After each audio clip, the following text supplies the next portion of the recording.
Se sei qui significa che vuoi espandere il lessico e avere un vocabolario italiano più ampio. Non un vocabolario limitato alle solite parole e frasi, ma un vocabolario enorme, grande come un elefante, anzi, come un mammut. Visto che abbiamo parlato di elefanti e mammut, io inizierei dal modo di dire chiudersi in una torre d'avorio. Il sostantivo torre forse non lo conosci. Una torre è una struttura difensiva che si sviluppa in verticale. Anche la parola avorio forse non la conosci.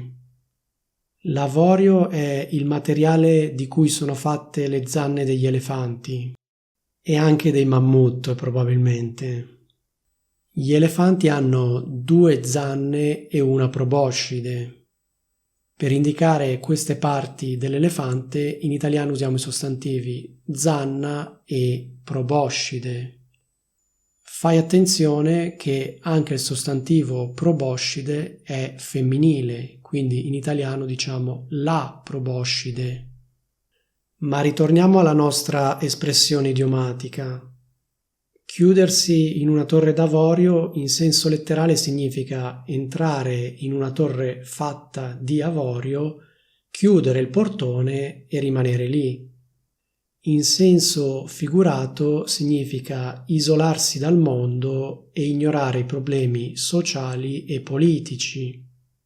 Di solito questa espressione viene usata in riferimento a intellettuali, studiosi, artisti che si concentrano esclusivamente su cose astratte e di fatto perdono il contatto con la realtà.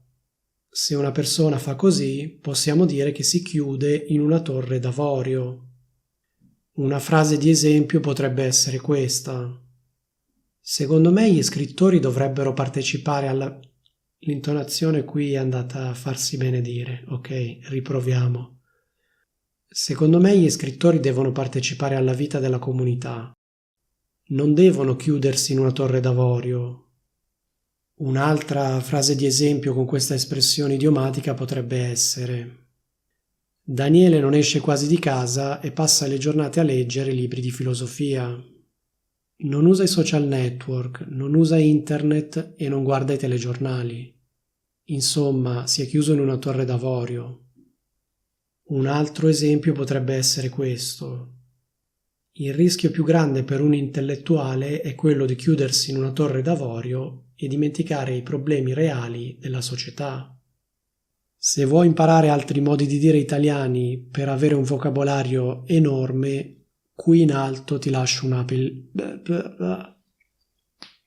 Se vuoi imparare altri modi di dire italiani e avere un vocabolario enorme, qui in alto ti lascio una playlist.